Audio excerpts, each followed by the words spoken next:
Léonard, bonjour. Bonjour Bogdan. Comment allez-vous? Écoutez, je vous remercie. J'espère que tout va bien de votre côté également. Tout va bien, comme du côté des publications de résultats en Europe, qui sont dans l'ensemble plutôt bonnes. Est-ce que vous en profitez, vous? Eh bien, écoutez, c'est le début. Donc, il n'y a qu'un secteur globalement qui a publié en Europe. C'est le secteur du luxe. On commence à avoir quelques valeurs cycliques et industrielles qui publient. Donc, ça, c'est bien. Ça va harmoniser les choses. Pour l'instant, qu'est-ce que l'on constate? On constate que les révisions à la hausse du second semestre sont confirmées. Et ça, quels que soient les domaines. Par contre, il n'y a pas de nouvelles révisions à la hausse pour ce troisième trimestre. Ça veut dire que l'année a été bien vue, entre guillemets, et c'est pour ça que les marchés restent sur leur niveau. Mais la surprise de ce mois d'octobre, c'est que ça reste sur leur niveau, alors que beaucoup s'attendaient à des baisses. Il y a des baisses violentes sur les marchés d'actions. Vous vous rappelez, le mois d'octobre font toujours peur.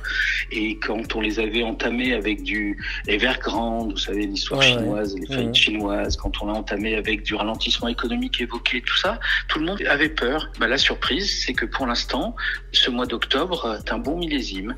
Oui, justement, c'est ça qui est étonnant. Que la semaine prochaine sera bonne. L'autre bonne surprise, c'est que les marchés tiennent. On est à plus 20 sur le CAC, votre fonds fait plus 23, alors que si on écoute les médias, c'est la cata.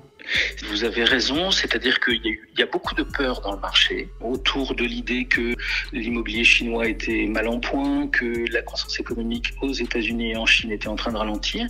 Et en fin de compte, on s'aperçoit avec les chiffres qui sont publiés que malgré tout, on est dans une bonne année 2021. Une bonne année due à ces plans de soutien et ces plans de relance. Les pénuries de composants ont un effet, mais en fait, ça générera de la croissance pour demain. Et ce qui n'est pas vendu aujourd'hui sera vendu demain. Pour l'instant, il y a beaucoup d'argent dans le système. Et ça, c'est une très bonne nouvelle. L'emploi n'est pas remis en question, c'est-à-dire qu'il y a une pénurie d'employés. Ça veut dire qu'on n'est pas dans des périodes de chômage fortes. Donc l'environnement, il n'est pas dramatique. Alors, et c'est pour ça que les marchés financiers tiennent. Léonard, je vais vous poser une question, mais je connais presque la réponse. Qu'est-ce que vous faites dans ces cas-là? Parce qu'avec tout ce que vous venez de me dire, j'imagine que vous continuez à être acheteur d'actions. Mais vous achetez quoi?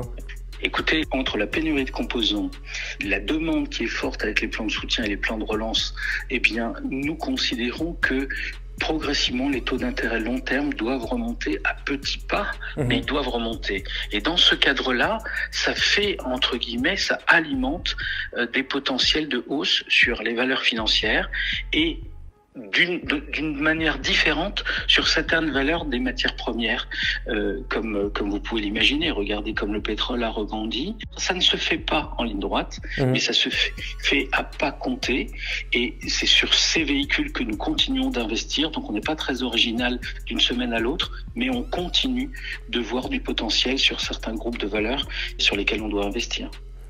Léonard, merci beaucoup.